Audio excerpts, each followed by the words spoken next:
Hi guys, and welcome back to Love English. So today's lesson is a little bit personal.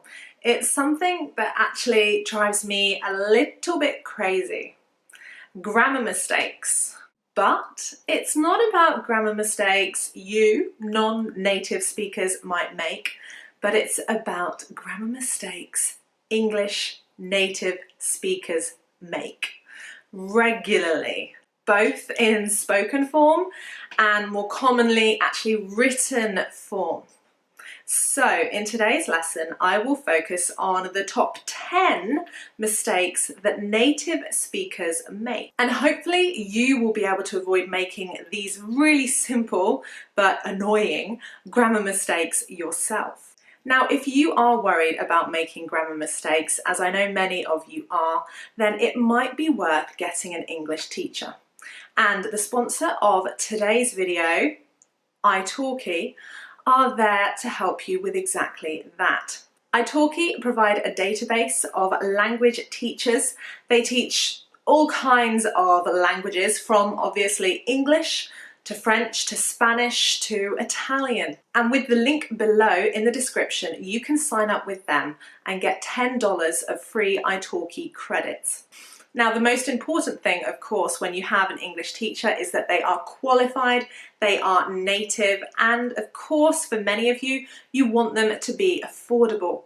Because Italki have a database of independent language teachers, they set their own prices, which means you have got a lot more choice, both in the number of teachers you have to choose from and the variety of fees and prices you can choose from.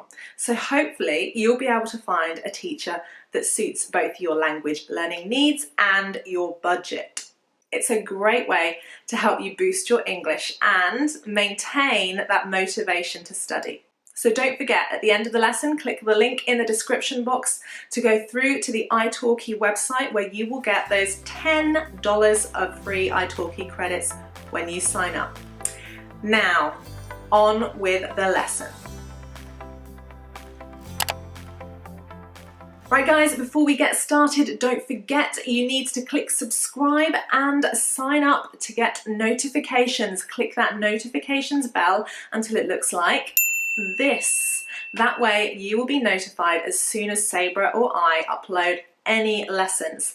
And of course, if you do that, you're able to be some of the first to comment and get a response from us. So, on with the lesson. Grammar mistakes you should never make. Specifically, the grammar mistakes that native speakers make. Okay, number 1, apostrophes, the possessive S. This is a mistake that most native speakers will make. Hopefully you guys won't, because it's something that you usually learn at elementary level. The apostrophe is used with S to describe possession. It belongs to something or someone. Now, the main example I can give you is girls. The girls' book. In this case, if we have apostrophe S, it's going to refer to one girl.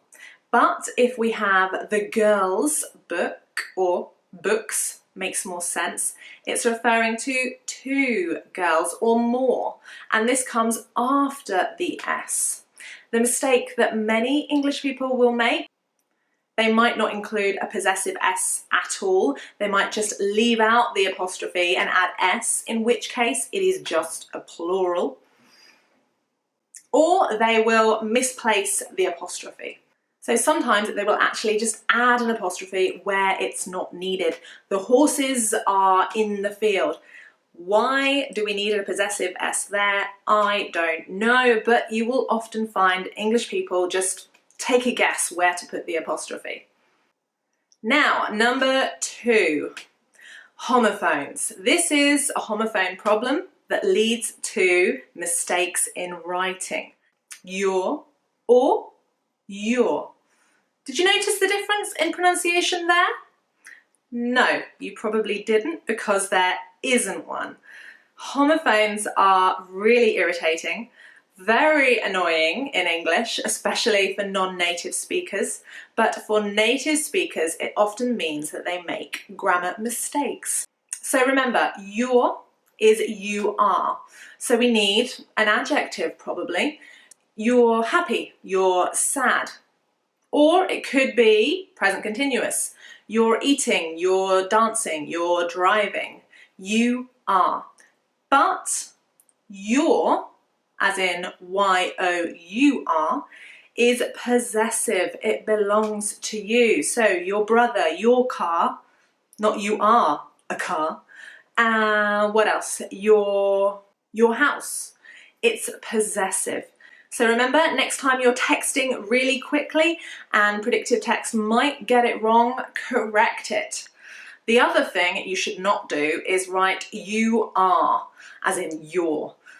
Really don't like text writing. I don't know, maybe it's because I'm a language teacher, but that's another thing that drives me crazy. Number 3, a very similar problem to number 1, in fact it is related exactly to possessive S, is the use of an apostrophe with it, or specifically its.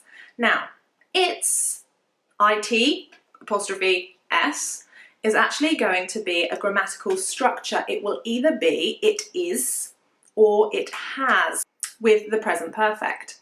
So, it's raining, it is raining.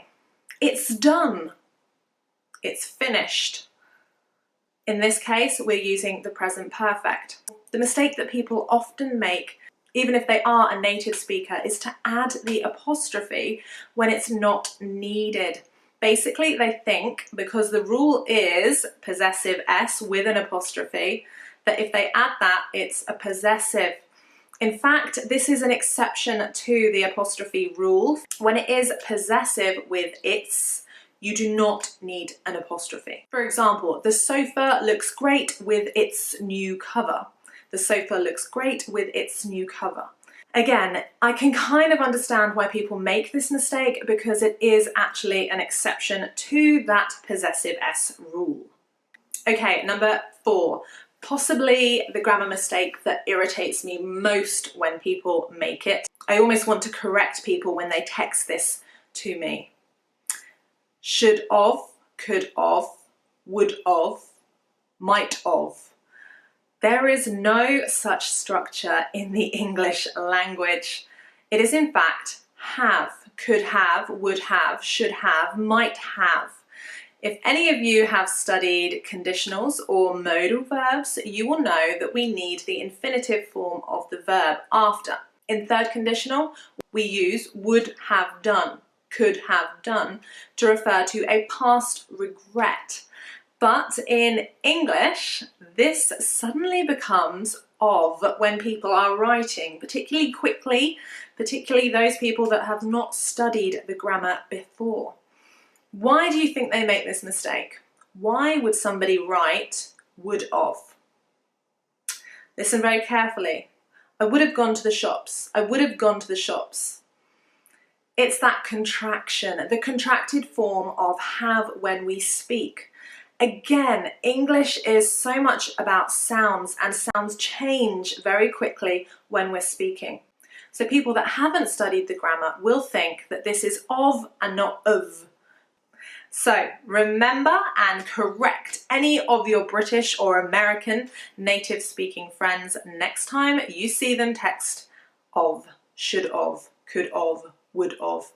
In fact, maybe just send them a link to this video if they do that. Right, so number 5. This could be one of the most common grammar mistakes that we have in the English language, because again, we have so many homophones. And in this case, we've got 3 words that all sound exactly the same.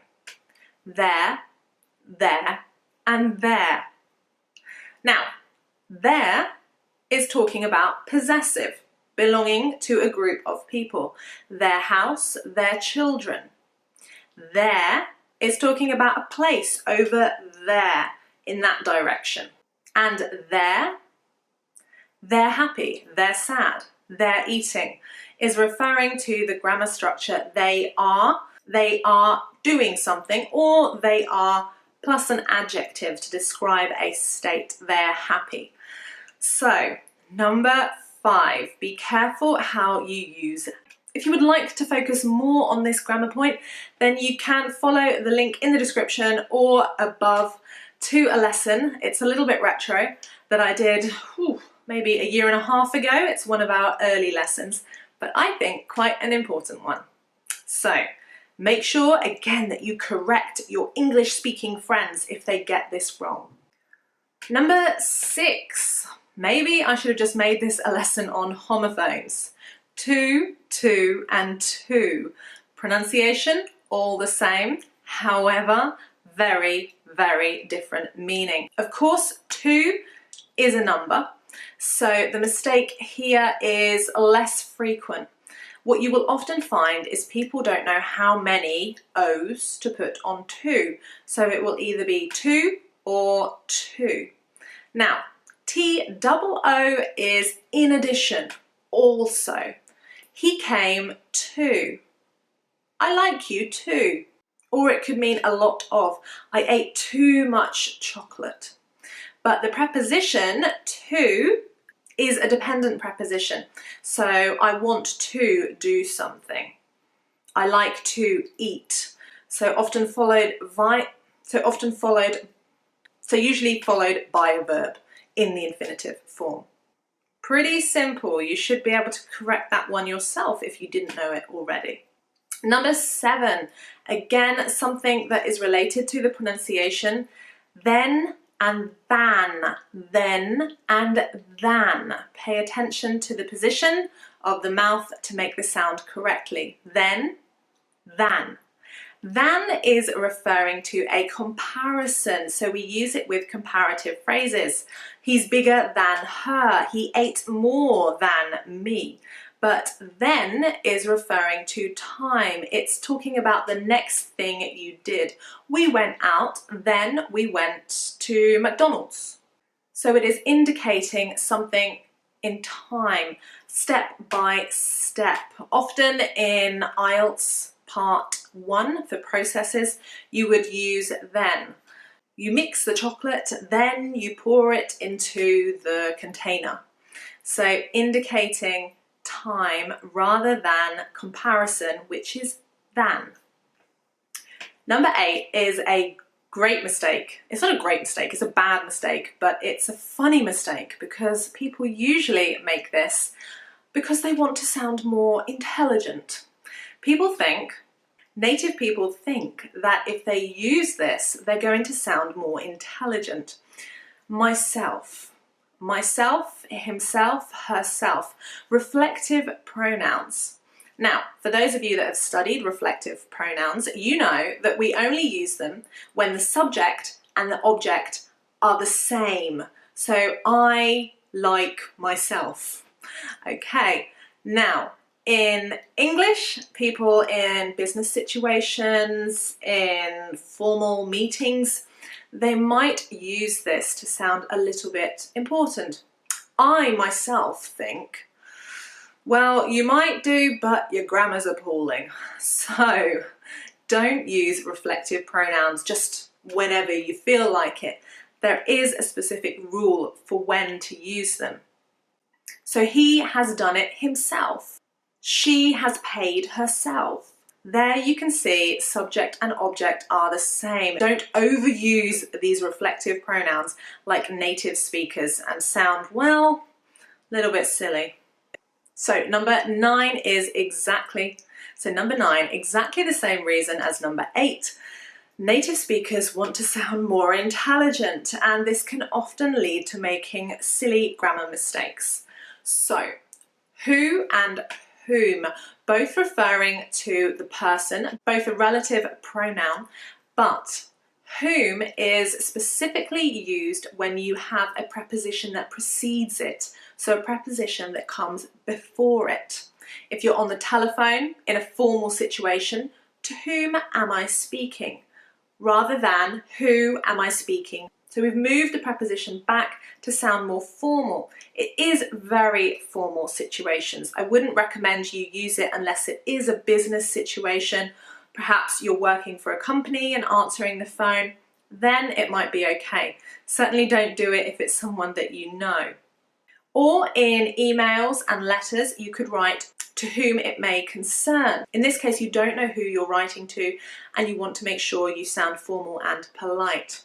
The mistake people often make is using whom is this? Additionally, whom is used when it is the object of the sentence. So if I say, who shall I invite? That's technically not correct. It should be whom shall I invite, because I invite him. Him, who, would be the object of the sentence. If it is who said that, he said that, it's the subject of the sentence. So not whom, but who would be correct. Now, number 10 is a mistake that most native speakers will make at some point. Me and Sabrah. Me and Sabrah like making videos for you guys. What is the mistake there? Any ideas? Well, think about it. Me is when we are using an object. So for example, she told me she was going to be late. She told me she was going to be late. She is the subject, me is the object. I can't say me like going out. It sounds ridiculous, it's terrible. I'm using the object pronoun rather than the subject pronoun. It's obviously going to be I. So in this way, when we're talking about yourself and another person, so in this way, when we're talking about you and another person together, the correct way to say it is Sabrah and I. I is the subject pronoun. It's also much more polite and correct, really, to put the other person's name before your pronoun, I. So, Sabrah and I, not Sabrah and me. So, Sabrah and I, not Sabrah and me. Right guys, that is it. Those are my top 10 grammar mistakes that really make me crazy, and I want you to not make these mistakes. And more importantly, I want you to correct your native speaking friends. So tell them, message them back, correct their text messages. Make sure that you don't make those grammar mistakes yourself. And don't forget the link below in the description if you would like to claim those $10 of free Italki credits and sign up to have your own native qualified personal language teacher. Of course, you still need me and Sabrah though. Thank you very much for watching. Again, don't forget to click subscribe, share this lesson if you found it useful, and comment below what grammar mistakes do you often make? Maybe I can make a lesson on those. Thank you so much for watching this lesson, and if you really did enjoy it, then some of these lessons might prove interesting too. Bye.